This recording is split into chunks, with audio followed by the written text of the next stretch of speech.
سبحان اللہ سبحان اللہ ماشاء اللہ، بہت ہی اچھی، بہت پیاری آپ نے نعت پڑھی. Thank you.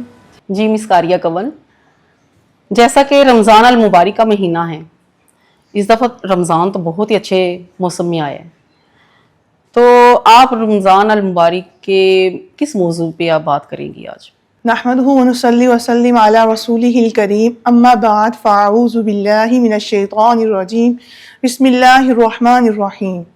فرمان مصطفیٰ صلی اللہ تعالی علیہ وسلم ہے کہ جس نے مجھ پر صبح و شام 10 مرتبہ درود پاک پڑھا، قیامت کے دن میں اس کی شفاعت واجب کروں گا. تو روزہ کا بڑا ہی بابرکت مہینہ ہے، جیسا کہ آپ کو پتہ ہے صبر و شکر کا، بدنی عبادت کا ہے اور اس کے ساتھ ساتھ میرے نبی کریم صلی اللہ تعالیٰ علیہ وسلم فرماتے ہیں کہ روزہ دار کے لیے 2 خوشیاں ہیں. ایک خوشی اس کو اس وقت ملتی ہے جب وہ افطار کرتا ہے، اور دوسری اس کو تب ملے گی جب وہ اللہ تعالیٰ سے ملاقات کرے گا. ٹھیک ہے نا؟ تو ہمارا جیسا کہ ماشاء اللہ رمضان کا مہینہ ہے، روزے رکھ رہے ہیں ماشاء اللہ سے، بڑے ٹھنڈے روزے آ رہے ہیں، یہ بھی اللہ پاک کی ہم پر رحمت ہے. تو اس کے ساتھ ساتھ دیکھا جائے تو روزے کے ساتھ ساتھ نماز بھی بڑا ایک منفرد سا موضوع ہے کہ نماز قیامت کے دن جس چیز کا سب سے پہلے سوال کیا جائے گا وہ ہے نماز. جی. اور چونکہ یہ جو ارکان اسلام میں سے جو نماز ہے وہ اسلام کا دوسرا رکن ہے، اور یہ نبی پاک صلی اللہ علیہ وسلم کا فرمان ہے کہ تو نماز قائم کرو، تو نماز قائم کرو. نماز ایک مخصوص بدنی عبادت ہے، اور یہ ہر عاقل بالغ ہر مسلمان پر 5 ٹائم فرض کی گئی ہے. آپ نے سنا ہوگا کہ شب معراج کے موقع پر نماز 50 نمازوں کا حکم دیا گیا تھا، پھر آپ صلی اللہ علیہ وسلم نے کم کرتے کرتے کرتے پھر 5 نمازوں کا حکم دیا، اور جو کہ ہم پر فرض قرار دے دیا گیا. جیسا کہ قرآن پاک میں ارشاد ہوتا ہے کہ وَأَقِیمُوا الصَّلَاةَ وَآتُوا الزَّکَاةَ وَارْکَعُوا مَعَ الرَّاکِعِینَ، اور نماز قائم کرو اور زکوٰۃ ادا کرو اور رکوع کرنے والوں کے ساتھ رکوع کرو. قرآن و حدیث میں نماز پڑھنے کے بے شمار فضائل بیان کیے گئے ہیں، اور نہ پڑھنے کی سخت وعید بھی بیان کی گئی ہیں. جیسا کہ قرآن پاک میں سورہ منافقون میں آیت مبارکہ ہے یا ایھا الذین آمنوا لا تلہکم اموالکم ولا اولادکم عن ذکر اللہ ومن یفعل ذلک فاولئک هم الخاسرون، کہ اے ایمان والو تمہارے مال نہ تمہاری اولاد کوئی چیز تمہیں اللہ کے ذکر سے غافل نہ کر دے، اور جو ایسا کرے تو وہی لوگ نقصان اٹھانے والے ہیں. جی بے شک. ٹھیک ہے نا؟ تو اب اس آیت مبارکہ سے مفسرین کرام بتاتے ہیں کہ اس آیت مبارکہ میں اللہ تعالیٰ کے ذکر سے 5 نمازیں مقرر کی گئی ہیں، جس سے 5 نمازیں مراد ہیں. بس جو شخص اپنے مال یعنی خرید و فروخت اور معیشت و روزگار، ساز و سامان اور اولاد میں مصروف رہے اور وقت پر نماز نہ پڑھے تو وہ نقصان اٹھانے والوں میں سے ہے. اور جیسا کہ قرآن پاک میں ارشاد باری تعالیٰ ہے کہ اے ایمان والو تم پر مقررہ وقت پر نماز فرض کر دی گئی ہے. مال کی چوری تو میں نے سنی تھی، تو یہ کیا نماز کی چوری بھی ہوتی ہے؟ جی بالکل ایسے ہی ہے. میں آپ کو صحیح حدیث مبارکہ میں بتاتی ہوں کہ حضرت سیدنا امام بخاری کی حدیث مبارکہ ہے. حضرت سیدنا امام بخاری فرماتے ہیں کہ حضرت حذیفہ بن یمان نے ایک شخص کو دیکھا جو نماز پڑھتے ہوئے رکوع اور سجود پورے ادا نہیں کرتا تھا، تو اس سے فرمایا تم نے جو نماز پڑھی اگر اسی نماز کی حالت میں انتقال کر جاؤ تو حضرت سیدنا محمد مصطفیٰ صلی اللہ تعالی علیہ وسلم کے طریقے پر تمہاری موت واقعہ نہ ہوگی. ٹھیک ہے. پھر جی حضرت سیدنا ابو قتادہ سے روایت ہے کہ سرکار مدینہ قرار قلب و سینہ فیض گنجینہ صاحب معطر پسینہ صلی اللہ تعالی علیہ وسلم کا فرمان کرینہ ہے کہ لوگوں میں بدترین چور وہ ہے جو اپنی نماز میں چوری کرے. ٹھیک ہے. چوری کیسی ہے؟ عرض کی گئی یا رسول اللہ صلی اللہ تعالی علیہ وسلم نماز میں چوری کیسی ہوتی ہے؟ فرمایا اس طرح کے رکوع اور سجدے پورے ادا نہ کیے جائیں. اور پھر چور کی 2 قسمیں آپ نے جیسا کہ بتایا ہے کہ مفسر کرام بتاتے ہیں کہ معلوم ہوا تھا کہ مال کے چور سے نماز کا چور بدتر ہے. کیونکہ مال کا چور تو اگر سزا بھی پاتا ہے تو کچھ نہ کچھ نفع بھی اٹھا لیتا ہے نا، لیکن نماز کا چور سزا پوری پائے گا، اس کے لیے نفع کی کوئی صورت نہیں ہوگی، کوئی گنجائش نہیں ہوگی نا. استغفر اللہ. تو مال کا چور بندے کا حق مارتا ہے جبکہ نماز کا چور اللہ کا حق مارتا ہے. تو یہ حالت ان کی ہے جو نماز کو ناقص پڑھتے ہیں، اور اس سے وہ لوگ درس عبرت حاصل کریں جو سیدھے سے نماز پڑھتے ہی نہیں ہے. تو اللہ تعالیٰ سے دعا ہے کہ اللہ تعالیٰ ہمیں اچھے طریقے سے رکوع و سجود کو ادا کرنے کی توفیق عطا فرمائے. آمین آمین. جی ناظرین آپ نے سنا مس کمل ہمیں بتا رہی تھی کہ نماز کی چوری وہ کسی بھی اس میں نا معافی نہیں ہے اس کی، بلکہ سزا ہی سزا ہے. تو سب کوشش کریں کہ پوری مکمل رکعتیں ادا کیا کریں نماز کی، تو اچھے طریقے سے نماز ادا کیا کریں ہم سب. اللہ تعالیٰ ہم سب کو توفیق دے کہ ہم اچھے طریقے سے نماز ادا کریں. آپ نماز کی فضیلت کو حدیث کی روشنی میں بیان کریں. جی نماز کی جو فضیلت ہے وہ تو بہت جگہ پہ بیان کی گئی ہے، اور جیسے کہ حدیث مبارکہ میں ہے کہ نماز مومن کی معراج ہے، نماز جنت کی کنجی ہے، نماز دین کا ستون ہے، نماز میں نبی کریمین کی آنکھوں کی ٹھنڈک ہے. اور پھر بتایا گیا کہ ان الصلاۃ تنہی عن الفحشاء والمنکر، کہ نماز بے حیائی اور برے کاموں سے روکتی ہے. اور جب بندہ یہ نا قرب الہی کا ذریعہ ہے نماز ان سے ہے، جب اللہ تعالیٰ جب بندہ اپنے رب سے ملاقات کرتا ہے نا تو وہ گویا چپ کے باتیں کرتا ہے اللہ تعالیٰ سے. اور فرمان مصطفیٰ صلی اللہ تعالیٰ علیہ وسلم بھی ہے کہ گویا کہ تم نماز اس طرح سے پڑھو کہ تم اللہ کو دیکھ رہے ہو. اگر تم ایسا نہیں کر سکتے تو تم گویا کہ نماز ایسے پڑھو کہ اللہ تمہیں دیکھ رہا ہے. تو یہ بندے کا اور اللہ تعالیٰ کا آپس میں بڑا گہرا کہنے کے بندگی ہے، بندگی تعلق ہے. اور اس کے ساتھ ساتھ یہ سیدنا عبیدہ بن سامر رضی اللہ عنہ بیان فرماتے ہیں کہ نبی رحمت شفیع امت شہنشاہ نبوت تاجدار رسالت کا فرمانے علی شان ہے کہ جو شخص اچھی طرح سے وضو کرے اور پھر نماز کے لیے کھڑا ہو تو اللہ تعالیٰ تو اس کے رکوع سجود اور قرات کو مکمل کرے تو نماز کہتی ہے کہ تو نے میری حفاظت کی، اللہ تیری حفاظت کرے. پھر اس نماز کو آسمان کی طرف لے جایا جاتا ہے اور اس کے لیے چمک اور نور ہوتا ہے. بس اس کے لیے آسمان کے دروازے کھول دیے جاتے ہیں. کس کے لیے؟ نماز کے لیے. حتیٰ کہ اسے اللہ تعالیٰ کی بارگاہ میں پیش کیا جاتا ہے اور نماز اس نماز کی شفاعت کرتی ہے. اور اگر وہ اس کا رکوع سجود مکمل نہیں ہے تو نماز کہتی ہے کہ اللہ تعالیٰ تجھے ضائع کر دے جس طرح تو نے مجھے ضائع کیا.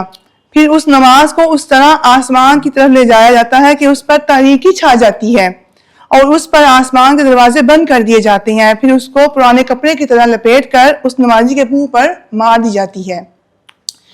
دیکھیں حدیث کی روشنی میں جہاں پر سخت وعید آئی ہے اس کے ساتھ ساتھ اس کے بہت انعام و کرام بھی آئے ہیں، بشارتیں بھی ملی ہیں. جیسا کہ ہمارے نبی پاک صلی اللہ علیہ وسلم کا فرمان علی شان ہے کہ جو شخص نماز کی حفاظت کرے اس کے لیے نماز قیامت کے دن نور، دلیل اور نجات ہوگی. اور جو اس کی حفاظت نہ کرے اس کے لیے روز قیامت نہ نور ہوگا، نہ دلیل ہوگی اور نہ ہی نجات ہوگی.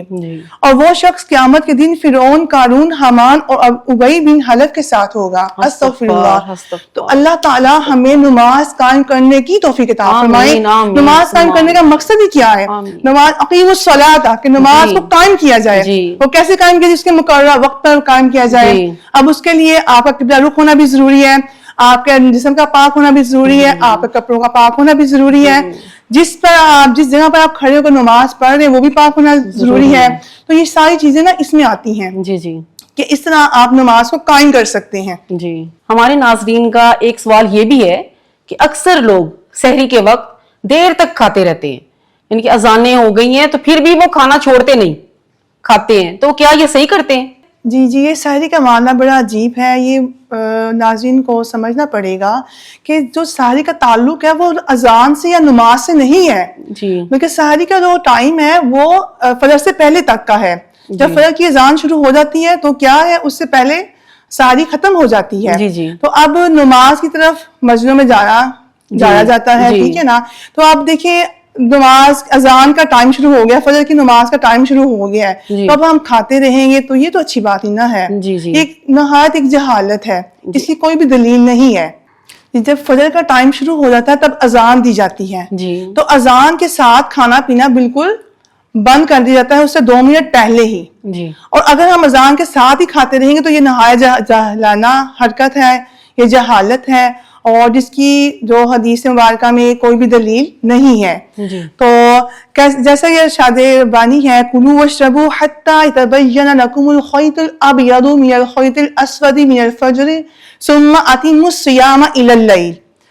اور کھاؤ پیو یہاں تک کہ سفید دہاڑی رات کی سیاہی دہاڑی سے الگ الگ نظر آنے لگے، اور پھر روزہ رکھ کر رات تک پورا کرو۔ اب یہاں سے روزہ رکھ کر رات تک پورا کرنے کا کیا مقصد ہے، مراد ہے وہ یہ ہے کہ غروب آفتاب تک، ٹھیک ہے، جی جی غروب آفتاب سے جی جب غروب آفتاب ہو جائے تو آپ کیا ہے روزے کو افطار کر لیں۔ جی تو اس کو ایسے بالکل بھی نہیں کرنا چاہیے کہ اذان ہوتی جا رہی ہے اور ہم روزہ وہ کھانا پینا کھا رہے ہیں، کھا پی رہے ہیں، تو جی ایسا بالکل بھی جائز نہیں ہے۔ جی تو کیا جب ہم وہ افطاری کرتے ہیں تو اس وقت بھی ہمیں ان چیزوں کا خیال رکھنا، بعض لوگ ہوتے ہیں کہ اذان سے پہلے کھاتے ہیں، کچھ ہوتے ہیں کہ اذان ہو جائے تو پھر ہم کچھ کھائیں گے، تو یہ کیا؟ جی یہ دیکھیں نا، کا جیسا بتائیں۔ کہ سحری کا تعلق اذان سے نہیں ہے، ایسے ہی افطاری کا تعلق بھی اذان سے نہیں ہے۔ جی آپ نے ٹائم کو گھڑیوں میں ٹائم دیکھیں یا موبائل پہ پریئر اپلیکیشن کو ڈاؤن لوڈ کیا جائے، اس سے آپ کو سارے جو چیزیں ہیں پتہ چل جاتی ہیں کہ ٹائمنگ کیا ہے، غروب آفتاب کا وقت کہاں تک ہے۔ تو اس سے جو اذان کا تعلق ہے وہ بالکل بھی نہیں ہے۔ آپ جی نے اذان سے پہلے دیکھیں نا، کبھی لائٹ نہیں آ رہی ہوتی، جی کبھی جی آ رہی ہوتی ہے، جی کبھی دور دراز سے اذانوں کی آواز لیٹ آتی ہے، جی تو اس کا کوئی تعلق نہیں ہے۔ جی آپ نے غروب آفتاب کو مد نظر رکھتے ہوئے اپنی افطاری کا جو اہتمام کرنا ہے، جی نہ کہ اذان کو دیکھ کر کرنا ہے۔ جی بہت شکریہ آپ کا۔ جی نمرہ اکرم، اب آپ ہمیں دوسری کون سی نعت سنائیں گی؟ اتنے ہی نہیں ان پر قربان زمانہ ہے۔ ماشاءاللہ۔ جی ناظرین، آئیے اب ہم نمرہ اکرم سے دوسری نعت سنتے ہیں۔ صلی اللہ علیہ یا رسول اللہ وسلم علیکہ یا حبیب اللہ۔ ایک میں ہی نہیں ان پر،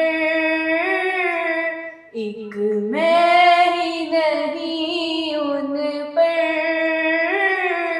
قربان زمانہ ماشاءاللہ، ماشاءاللہ۔ ہے۔ ایک میں ہی نہیں ان پر، قربان زمانہ ہے۔ ایک میں ہی نہیں ان پر، قربان زمانہ ہے۔ جو رب دو عالم کا محبوب یگانہ ہے۔ سبحان اللہ، سبحان اللہ۔ رب دو عالم کا محبوب یگانہ ہے۔ قلب سے ہمیں جس نے خود پار لگانا ہے، قلب سے ہمیں جس نے خود پار لگانا ہے۔ زہرا کا وہ بابا ہے، سبحان اللہ، سبحان اللہ، سبحان اللہ، سبحان اللہ۔ زہرا کا وہ بابا ہے، حسنین کا نانا ہے۔ ایک میں ہی نہیں ان پر، قربان زمانہ ہے۔ آدر زہرا پر پھیلائے ہوئے دامن، آدر زہرا پر پھیلائے ہوئے دامن، یہ نسل کریموں کی لجپال سبحان اللہ، سبحان اللہ، سبحان اللہ، ماشاءاللہ، یہ ماشاءاللہ۔ نسل کریموں کی لجپال گھرانہ ہے۔ ایک میں ہی نہیں ان پر، قربان زمانہ ہے۔ ایک میں ہی